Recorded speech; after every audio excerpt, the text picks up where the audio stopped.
डिम्पल सिंह और राकेश मिश्रा हाल ही में एक जगह स्टेज शो करने गए। ये स्टेज शो काफ़ी मायने में खास अब आपको आगे हमारे वीडियो में लगेगा। जब इस स्टेज शो के दौरान क्या हुआ हम पूरी तरह से आपको बताएंगे।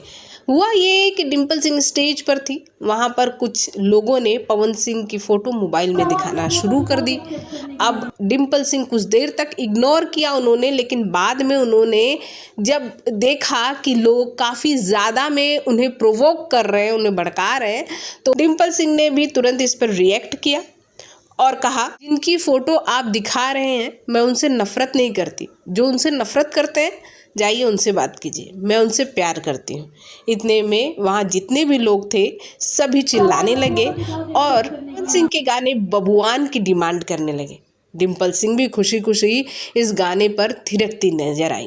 बाजू में खड़े हुए राकेश मिश्रा ये देख रहे थे कि भाई पवन सिंह तो आए नहीं है, लेकिन जलवा पवन सिंह का हर जगह है। इस पर आपका क्या रिएक्शन है, कमेंट बॉक्स में कमेंट ज़रूर करें।